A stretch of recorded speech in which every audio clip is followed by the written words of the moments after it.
Мен Мәсіхті 4 жасымда қабылдадым. Шамамен 6-7 жасымда менің өмірім Мәсіхке тиесілі деген өте күшті қателіксіз сезім пайда болды. Оның мақсатына арналғанымды түсіндім. Өмір сүруге деген керемет мүмкіндікті таптым. Мен ата-анамның сенімінің жақсы өнегесін көре алдым. Құдайдың еркі толығымен ізгі, игілікті, мүлтіксіз және Құдайға сенім артуға болады. Мен Құдайға қызмет етуге шақырылғанымды білдім. Мен келі жазбаны оқуды сүйдім. Мен қызмет етуді жақсы көрдім. Исаға деген бұл махаббат пен құштарлық Нэнсидің өмірінде сағат сайын қалыптасты. Бұл оның шешімдеріне әсерін тигізді және оны достыққа бағыттады. Жасөспірім кезі мен жас шағында тап осы қасиеті оның романтикалық қарым-қатынасына әсер етті. Ол ойланды. Тұрмыс құрмаған әйел ретінде өмір бойы Құдайға қызмет етуге деген махаббатын оятты. Мен 20 жасымнан асар-аспас Құдайға ерекше жағдайда жалғызбасты болып қызмет ете алатынымды түсіндім. Тұрмысқа шықпай өмір сүруді мен шын мәнінде некенің сыйын алмай-ақ, оның рахымы арқылы қызмет етіп өмірімнің соңына дейін бақытты бола алатынымды сезіндім. Бірақ бір күні Құдай оның өмірінде мүлдем басқа хикаяны жазатынын ол білген жоқ. 10 жыл бойына Нэнси Our Heart жорығы арқылы адамдардың жүрегіне жол тауып, Құдайға адал қызмет етті. Жалғызбасты әйел болып, Құдайға қызмет ету үнемі жеңіл болған жоқ. Нэнсиге жедел шақыртуларға баруға, Құдайдың шақыртуына мойынсұна отырып, көптеген құрбандыққа баруға тура келді. Мойынсұнушылық жылдар Құдайдың ақ батасын алып келді. Ол жеңілдетілген және қанағаттанған өмірге қол жеткізді.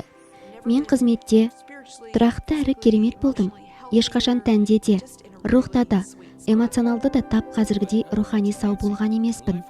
Бірақ тым жақын арада өмірі түбегейлі өзгеретінін ол білген жоқ. Бәрі Роберт Уилгемустың жіберген хатынан басталды. Оның ескі досы алғашқы әдебиет агенті еді, әрі оның әйелі қайтыс болған еді. Мен бұл қызық екен деп ойладым. Мүмкін оның ойында тағы не нәрсе бар екен. Роберт 44 жыл отасқан әйелін жоғалтқан болатын. Ол рак ауруынан қайтыс болған еді. Ол келесі өмірлік қадамына Құдайдың еркін іздеді және жақын достарымен, балаларымен әңгімелесе келе, Нэнсимен достықтан да жақынырақ танысуға қадам жасады. Мен хат жаздым. Ол бірнеше минуттардан кейін жауап берді. Мен керемет деп ойладым. Әрине, үлкен рахмет. Менің жұмыстастарымның бірі қуанышпен оны көреді. Бұл мен үшін тез жауап беретін хаттардың қатарынан болған жоқ. Мен бұл қадамның әдеттегідей емес екенін Нэнси түсінді деп күдіктендім. Мен бұған сыйынып, өте мұқият даналықпен қарауға тырыстым. Және сол уақытта Құдай менің өміріме не әкелсе де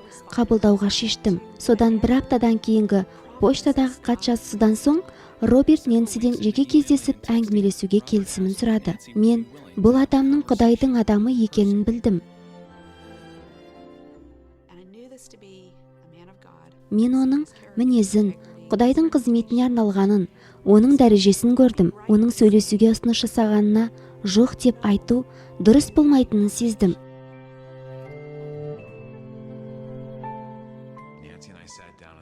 Нэнси екеуміз мына кішкентай дөңгелек конференц столға отырдық. Мен терең демалдым, міне, біз осындамыз, дедім. Мен оны көбірек білгім келетінін айттым. Біз әр түрлі тақырыпта әңгімелесіп, соңында оның не мақсатпен келгеніне тоқтадық.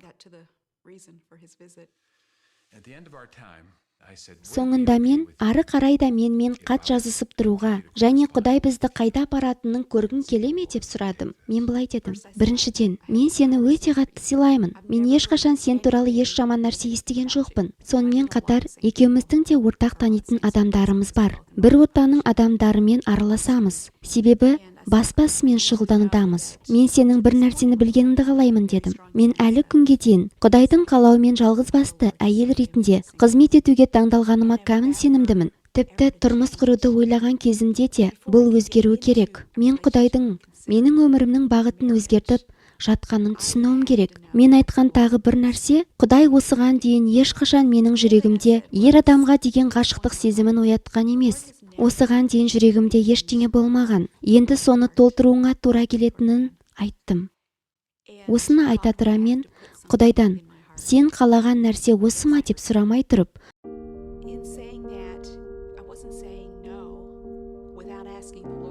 жоқ демедім. Менің өмірлік аятым Луқа 1:38. Періште Мариямға сөйлегенде, мен жаратқан енің күңімін, айтқаныңыз болсын деген.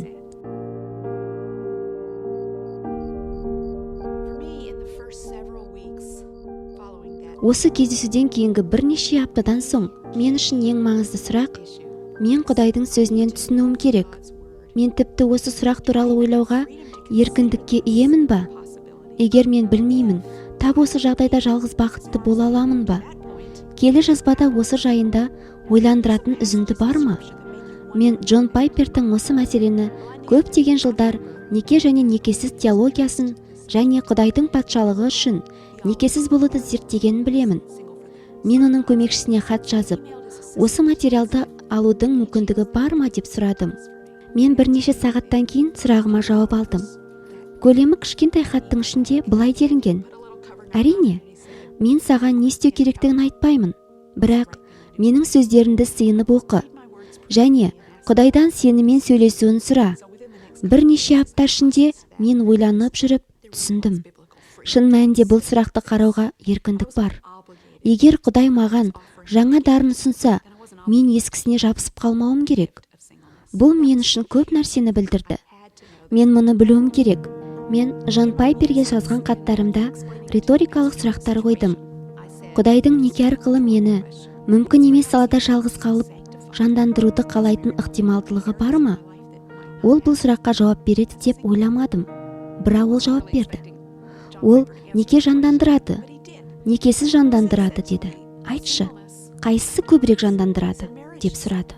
Мен білмеймін деп жауап бердім. Ол жауап беріп, жауабы сені көбірек жандандыруында. Неке немесе некесіз, сен Құдайға деген махаббатыңа қандай шешім қабылдайсың? Мен ойлана бастадым және тоқтай алмадым. Мен бұл сұраққа жақындаудың басқа тәсіл екенін түсіндім. Бұл сұрақ Робертке деген махаббат, немесе некеге деген махаббат, не некесіздік махаббаты, болмаса қызметке деген махаббатқа қатысы болған жоқ. Бұл сұрақ Құдайға деген махаббаттан басқасына арналмаған еді. Мен ойлана бастадым. Мені Құдайға деген махаббатқа не итермелейді? Ием, мен сені сүйемін, бірақ мұны қазір қалай көрсете аламын? Осындай негізде Роберт пен Нэнси достықты бастады. Құдайдың олардың болашақ өміріндегі еркін түсінуге мақсат қойды. Олар ара қашықтықтағы қарым-қатынаста бір-бірін тани бастады. Біз SMS және электронды хаттар жылмасып отырдық. Айтуға рұқсат беріңіз, біз өте көп хат жазыстық. Ол менен, сен қалай телефоннан осылай көп жаза аласың деп сұрады. Мен өз телефонымда кітап жаза аламын деп жауап бердім. Сәл бұрынырақ мен оның кітаптарының ішінен бірнешеуін оқып бастадым. Ал ол менің жазғандарымды оқи бастады. Мен бағалаған және таңданған нәрселер өте көп болды. Айта кетуім керек, бұл мен үшін жаңа нәрсе болды. Біреу бұл біртүрлі деп ойлайтын болар. Бірақ егер естеріңізге қаншама жыл менің жалғыз басты болып Құдайға қызмет еткенімді түсірсеңіздер, тіпті неке сыйы туралы ойламағандықтан мен үшін үлкен төңкеріс болды. Бұл менің өмірімдегі жер сілкінісі сияқты болды. Жексенбінің бір күнінде Нэнси өз қауымында болды. Ол Роберт екеуінің қарым-қатынасына Құдайға сыйынып, мадақтау айтып некелерінің мәселелерін қарастыруға мүмкіндік сұрады. Бір кезде ішкі жан неме жасырылған сезім сыртқа шықты. Мен ешқашан бұның менің ішімде болғанын білген жоқпын. Неке Құдайдың көптеген адамдар үшін ең керемет рақымы екенін түсінсем де, неке бұл мен үшін Құдайдың маған деген ең жақсы жоспарына қарағанда кішкентай бір нәрсеге келісім болды. Мен мұны мойындаған кезде маған осыны ажыратып алу керек екенін түсіндім. Нэнси, Құдай сөзім оған некенің мүмкіндігін қабылдауға еркіндік беретінін түсінді. Ол ойлана бастады. Некесіз сый менің өмірімде пұтқа айналуы мүмкін бе? Қызмет етіп жатқан кезімде мен миымда осымен күресіп жаттым. Және тура Құдай маған айтып жатқандай түсіне бастадым. Сен бүкіл өміріңді адамдарға ізгі хабар айтуға және Исаның сүйіспеншілігін айтуға арнадың. Сен некені осының бейнесі ретінде қолдандың. Бұл аспандағы ақтап алу оқиғаларының жердегі таңғажайып көрінісі. Құдай өз ұлына қалыңдық дайындауда. Ол жерге келіп, қалыңдық таңдайды. Ол оны өзіне тартады, оның жүрегін жаулайды. Оған өзінің махаббатын береді. Ол, «Иә, ием, мен сені сүйемін, және сенікі болуды қалаймын» деп жауап береді. Бұл оқиға ақтап алу мен некені сондай әдемі байланыстырады. Мен бұл туралы үлкен қуанышпен, сүйіспеншілікпен, ынтамен айттым. Және Құдай маған бұлай деді: «Сен бұл оқиғаны 10 жыл бойына тұрмыс құрмаған әйел ретінде айтып келдің. Ал енді, қазір осы оқиғаны тұрмыс құрған әйел ретінде айтқаныңды қаласам ше? Сен енді бұл оқиғаны өз өміріңнен мысалдар келтіре отырып айт. Сен ешқашан жасай алмағаныңды жаса. Бұл шағын ұлы шақырту емес пе?» Сол сәтте мен өте анық және қуанышпен Құдайдың менен қалағанын көре алсам, онда ең ұлы шақырту мен үшін осы. Мен ішкі жан дүниемдегі Құдайдың рухын сезіндім. Енді сені басқа жерге жетелейтін мен боламын деді. Нэнси үшін романтикалық қарым-қатынасты бастағаннан гөрі Құдайдың еркімен жүру маңызды болды. Бірақ оның еркі айқынырақ көріне бастағанда, Құдай Нэнсидің жүрегінде махаббатты оята бастады. Ол Роберттің мінезін және Исаға деген махаббатын айқын көрді. Мен үшін ең бастысы, біз бір-бірімізді шынымен жақын біле бастадық. Мен бұл ер адамды бәрінен де қатты, өте қатты жақсы көрдім. Және мен үшін ең маңыздысы, оның Мәсіхке деген ынтасы, сыйынуы мен Құдай сөзіне ықыласы болды. Мен бұл ер адам менің есіме Исаны түсіреді деп ойладым. Бұл ер адам Исаны біледі. Ол оны көбірек, одан да көбірек білгісі келеді. Бұл мені Мәсіхпен қарым-қатынасыма, ашырқауыма, оны тереңірек білуге мәжбүрлейді. Мен мына ер адамның біздің қатынасымызды, біздің рухани өмірімізді жетелей алатынына сенемін дедім. Нэнсидің жүрегі Құдайға және Роберттің махаббатына «иә» деп айтты. Ол осы уақытта өзінің күнделігіне былай деп жазды: «Мен осының бәріне және сүйген әрі білген өмірімнің өзгерістеріне дайынмын ба? 3 ай бұрын «иә» деп айта алмай құбылған мен бұған дайынмын ба? Тіпті Робертке деген терең сыйластығыма қарамастан, бірақ менің жүрегім өзгерді. Менің қалауларым өзгерді. Мен осы ер адамды сүйемін. Оның махаббаты менің жүрегімді жаулап алды. Және Құдайдың еркімен мен «иә» деп жауап беруге дайын болдым. Және оған әлі мойындамаған бүкіл махаббатымды арнағым келеді. Онымен неке уәдесін беріп, некемізді қидырғым келеді. Мен таныс емес нәрселерге, бір сәттілік емес, барлық өзгерістерге дайынмын ба? Бірақ осы ер адамның маған төккен махаббатын қайтаруға, жердегі басшым ретінде өзімді бағындыруға және Құдайдан осы махаббатты болашақта көрсетуді, арнауды үйренуге дайын болдым.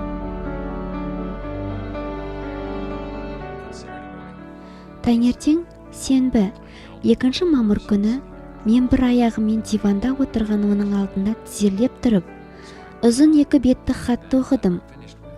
Мен мынандай сөздермен аяқтадым: «Мен мынаны білгім келеді. Сен маған тұрмысқа шығасың ба?» Мен білдім. «иә» деп айтатынымды білдім. Мен тұрмысқа шығамын.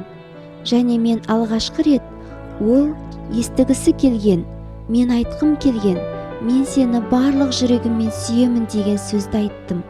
Құдайдың және куәгерлердің қатысуымен: «Нэнси, мен сені өзіме әйелдікке аламын. Мен, Нэнси, сені Роберт, күйеуім деп қабылдаймын.